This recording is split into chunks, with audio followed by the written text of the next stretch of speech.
ఆంధ్రప్రదేశ్లో సార్వత్రిక ఎన్నికల నేపథ్యంలో వైసీపీ సీక్రెట్ సర్వే ఇప్పుడు చంద్రబాబు చేతికి అందిందని, వైసీపీ ఐపాక్ ద్వారా చేయించినటువంటి సర్వే ప్రశాంత్ కిషోర్ ద్వారా చంద్రబాబు గారి చేతికి అందిందని, దాని ద్వారా 140 స్థానాలతో కూటమి అధికారంలోకి రాబోతుందని ఆ సర్వేలో ఉంది అంటూ రకరకాలుగా కొన్ని వార్తలు ఇప్పుడు సోషల్ మీడియా వేదికగా చక్కర్లు కొడుతున్నటువంటి నేపథ్యంలో ఈ అంశం మీద మనతో మాట్లాడేందుకు, చర్చించేందుకు ప్రముఖ రాజకీయ విశ్లేషకులు కిలారు నాగార్జున గారు మనతో ఉన్నారు. సార్తో మాట్లాడదాం. సార్ నమస్తే. సార్ నమస్తే కృష్ణ గారు. సార్, ఆంధ్రప్రదేశ్లో సార్వత్రిక ఎన్నికల నేపథ్యంలో అసలు ఏ పార్టీ అధికారంలోకి రాబోతుంది అంటూ వైసీపీ ఐపాక్తో ఒక సర్వే నిర్వహించిందని, ఆ సర్వేకి సంబంధించినటువంటి రిపోర్టు చంద్రబాబు చేతికి అందింది అని, ప్రశాంత్ కిషోర్ ద్వారానే చంద్రబాబు గారికి అందింది.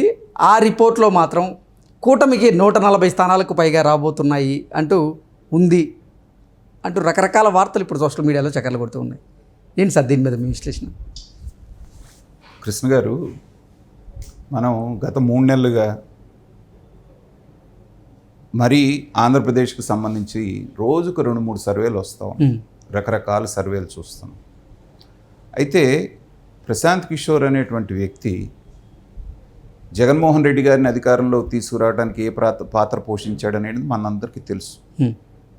అది కూడా ఎవరు ఊహించినటువంటి స్థాయిలో 10% ఓట్ల గ్యాప్ తోటి వచ్చిన తర్వాత జగన్మోహన్ రెడ్డి గారు అసలు ఇదంతా నా ప్రతిభ వల్లే వచ్చింది, వీళ్ళేదో చెప్పారు చేశారన్న భ్రమలోకి వెళ్ళిపోయి తర్వాత ప్రశాంత్ కిషోర్ చెప్పిన మాటలను కూడా నెగ్లెక్ట్ చేయటం మొదలుపెట్టారు. మీరు ఓన్లీ సంక్షేమమే కాదండి, అభివృద్ధి కూడా చేయండి, చేస్తేనే కానీ నెక్స్ట్ టైం రాలేమంటే దాన్ని పట్టించుకోలేదు ఆయన. అది ప్రశాంత్ కిషోర్ గారి మనసులో ఉంది. ఆయన పలు సందర్భాల్లో కూడా చెప్పారు, నేను ఒక పార్టీని గెలిపించడానికి ఒక ప్రయత్నం చేసి వాళ్ళని అధికారంలోకి తీసుకొస్తే తరువాత వాళ్ళు చేసేటువంటి తప్పుడు పనులు కూడా నాకు ఆపాదించి జనాలు నన్ను తిడుతున్నారు. అదే పరిస్థితి ఇప్పుడు ఆంధ్రప్రదేశ్లో జరుగుతూ ఉంది. కేవలం నేను ఒక ఇచ్చేవాడిలాగానే ఆయన ప్రవర్తిస్తున్నాడు, సో బటన్ నొక్కటమే చేస్తున్నాడు కానీ అభివృద్ధి లేదని పలు సందర్భాల్లో చెప్పడం మనం చూసాం. అయిన తర్వాత మొన్న ఒక ఛానల్కి ఇంటర్వ్యూ ఇస్తూ జగన్మోహన్ రెడ్డి గారు చాలా పెద్ద మార్జిన్తో ఓడిపోబోతున్నారు అనేటువంటిది అది చెప్పారు. చెప్పిన తర్వాత వీళ్ళకి మోరల్ బూస్ట్ చేయటం కోసంగా వాళ్ళకు ఉన్నటువంటి క్యాడర్కి కానీ నాయకులకు కానీ మన జగన్మోహన్ రెడ్డి గారు ఐపాక్ టీం దగ్గరికి వెళ్ళి మనం 151+, 22+ పార్లమెంటు గెలవబోతున్నాం అనేటువంటిది ఈయన చెప్పడం, వాళ్ళు చప్పట్లు కొట్టడం మనం చూసాం. ఆ చప్పట్లు కొట్టిన జనాభాని ఈయన సెల్ఫీ తీసి చప్పట్లు కొట్టి వదిలేస్తే బాగుండేది. సెల్ఫీ తీసి సోషల్ మీడియాలో పెడితే ఈ తెలుగుదేశం కూటమి వాళ్ళు ఏం చేస్తున్నారు, దాన్ని డీకోడ్ చేయటం మొదలుపెట్టినారు. దాంట్లో ఉన్నటువంటి వ్యక్తులు ఎవరైనా ఒక్కొక్కరిని సెలెక్ట్ చేసి, ఇదిగో ఈ అమ్మాయి పలానప్పుడు ఇన్వెస్ట్మెంట్ సమిట్లో వైజాగ్లో సూట్ వేసుకొని వచ్చింది, ఈ అమ్మాయి పథకాలు జగనన్న బాగా ఇస్తున్నాడని మాట్లాడింది, ఈ వీడియోలన్నీ తీసుకొని బయటకు వస్తుంది. అయితే ఇప్పటికి కూడా ఐపాక్లో తనకు సంబంధించినటువంటి మనుషులు కొంతమంది ఉన్నారుగా. ప్రశాంత్ కిషోర్ గారికి చంద్రబాబు నాయుడు గారితో సమావేశం అవ్వటం మనం చూసాం, ఇంటికి వెళ్ళి మరీ మాట్లాడి వచ్చారు. సో సహజంగానే దీంట్లో కొంత నిజం ఉండేటువంటి అవకాశం ఉంటుంది. ఎందుకంటే నిప్పులేందే పొగరాదని చెప్పేసి మనకు సామెత ఉన్నట్టు, ఖచ్చితంగా ప్రశాంత్ కిషోర్ గారు తెప్పించుకొని దాన్ని చంద్రబాబు నాయుడు గారికి చేరవేసి ఉంటారు. దాంట్లో ఏ రకమైనటువంటి అనుమానం లేదు. అయితే ఈ మాట చెప్పడానికి ఒక ప్రశాంత్ కిషోరో, ఒక ఐపాక్ సంస్థో, లేకపోతే ప్రముఖ సెఫాలజిస్ట్లో అవసరం లేదు. మీరు నేను కూడా కామన్ సెన్స్తో ఆలోచిద్దాం. 2019లో జగన్మోహన్ రెడ్డి గారికి చంద్రబాబు నాయుడు గారికి ఉన్నటువంటి గ్యాప్ 10%. అవును. 2014లో ఎవరెవరు ఉన్నారు చంద్రబాబు నాయుడు గారితో? పవన్ కళ్యాణ్ ఉన్నాడు, బీజేపీ ఉంది. 2019లో పవన్ కళ్యాణ్కి వచ్చింది 6.5% ఓట్లు పవన్ కళ్యాణ్కి వచ్చింది. బీజేపీకి 0.86% వచ్చింది. కానీ 2019 ఎలక్షన్లో బీజేపీ నాయకులు క్యాడర్కి మాకు వేయకపోయినా పర్వాలేదు, మీరు వైసీపీకి వేయించండి అని చెప్పి వాళ్ళకు వేయించారు, వైసీపీ గెలవాలనే ఉద్దేశంతో.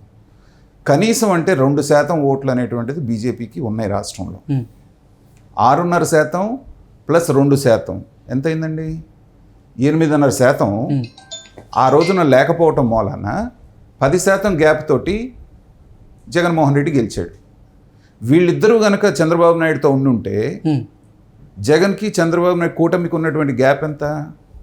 కేవలం అదే 1.5%. అవును. 2014లో ఏ 1.5%తో చంద్రబాబు నాయుడు అయితే గెలిచాడో ఆ 1.5%.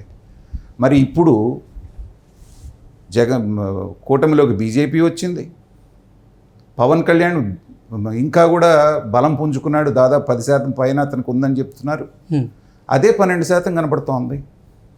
రెండోది, ఎప్పుడూ లేని విధంగా ఎంప్లాయీస్ 150,000 మంది మామూలుగా ఓటింగ్ చేస్తారు. ఏది ఇప్పటివరకు రాష్ట్రం పుట్టినప్పటి నుంచి పోస్టల్ బ్యాలెట్లో 150,000 అనేటువంటిది మ్యాక్సిమం నెంబర్. అది ఈసారి 4,60,000 అయింది. ఎంత? 1.2% అంటున్నారు అది. ఏమండి? సో ఇంతటితో ఆగుతుందా? ఈ ఎంప్లాయీకి ఒక భార్య ఉంటుంది, ఒక కొడుకు ఉంటాడు, ఒక కూతురు ఉంటుంది. సరే, ఇవాళ ఒక పిల్లాడే ఉన్నా కానీ 3 ఓట్లు సుమారుగా 5 లక్షలు అనుకుంటే వాళ్ళ ఫ్యామిలీతో కలుపుకుంటే 15 లక్షలు. 15 లక్షలు అంటే ఇవాళ మనకు మొత్తం పోలైనటువంటి ఓట్లు 3,25,00,000, 3,30,00,000 అంటున్నారు. సో దాంట్లో 15 లక్షలు అంటే దగ్గర దగ్గర 4% పైన, 4%, 5% మధ్యలో. వాళ్ళంతా 80% ఇటే గుద్దారుగా. అదంతా మనకు తెలిసిందేగా. తర్వాత ఇప్పుడు బీజేపీ పవన్ కళ్యాణ్ కాకుండా పెద్ద ప్రమాదం వీళ్ళకి వస్తుంది ఎక్కడి నుంచి అంటే ఉద్యోగస్తుల దగ్గర నుంచి. గతంలో ఎప్పుడు కూడా ఆంధ్రప్రదేశ్ పుట్టినప్పటి నుంచి పోస్టల్ బ్యాలెట్ అనేది ఉంటుంది 150,000కి మించలేదు. అలాంటిది ఈసారి 4,60,000 మంది పట్టుబట్టి వచ్చి మరీ పట్టుదలతో వేశారు. వాళ్ళందరూ ఎవరికి వేశారో బహిరంగంగానే చెప్పారు, మేము పలానా వాళ్ళకి వేస్తున్నాం అనేటువంటిది. దాంట్లో 80 to 90% ఓటు అనేటువంటిది కూటమికి పడ్డది. ప్లస్ ఈ దగ్గర దగ్గర సుమారుగా 5 లక్షల మంది అనుకుంటే ఈ 5 లక్షల మందికి కుటుంబం ఉంది, ఒక భార్య ఉంటుంది, ఒక పిల్లాడు ఉంటాడు, ఒక పిల్ల ఉంటుంది. సరే, ఒక పిల్లాడిని వేసుకున్నా కానీ ఇంట్లో 3 ఓట్లు అంటే ఈ 5 లక్షలు ప్లస్ ఇంకో 2 ఓట్లు అంటే ఇంకో 10 లక్షలు అంటే 15 లక్షల ఓట్లు. ఇవాళ మొత్తం పోలైందే మనకి 3,25,00,000 ఓట్లు ఏమో అంటున్నారు. దాంట్లో దీని కనుక పోల్చుకుంటే దగ్గర దగ్గర 4% పైన ఉంది. సో అక్కడ ఒక 12% కనపడుతోంది, ఇక్కడ ఒక 4 నుంచి 5% కనపడుతోంది. ప్లస్ పెద్ద ప్రమాదం వచ్చింది ఏంటంటే వీళ్ళకి ఎన్ఆర్ఐస్ అమెరికా నుంచి, ఆస్ట్రేలియా నుంచి, యూరప్ నుంచి, తర్వాత హైదరాబాద్ నుంచి, బెంగళూరు నుంచి, చెన్నై నుంచి పెద్ద ఎత్తున ఒక ఎస్టిమేషన్ ప్రకారంగా 25 లక్షల నుంచి 30 లక్షల మంది అదే పనిగా ఆంధ్రప్రదేశ్కి వెళ్ళి ఓటేశారు. అయితే ఇక్కడ నుంచి వచ్చినోడు ఎవ్వడు కూడా నువ్వు ఇచ్చే పథకాలు తీసుకుంటున్నవాళ్ళు కాదు. అవును. ఎక్కడైనా అపార్ట్మెంట్లో వాచ్మెన్లు వాళ్ళు వీళ్ళు ఉంటే 1 or 2% వేసుకోండి. మిగతా వాళ్ళందరూ కూడా రాష్ట్రం బాగుపడాలి, రాష్ట్రం అభివృద్ధి చెందాలని కసిగా వచ్చి ఓట్లు వేసినటువంటి వాళ్ళు. సో కామన్ మ్యాన్గా కామన్ సెన్స్తో ఆలోచిస్తే మనకి ఎవరు గెలవబోతున్నారు అనేటువంటిది ఒక ప్రశాంత్ కిషోరో, ఒక ఐపాకో, లేకపోతే ప్రముఖ సెఫాలజిస్టులు ఏం చేయాల్సిన పని లేదు. Picture is very clear. Okay sir, thank you so much. Thank you.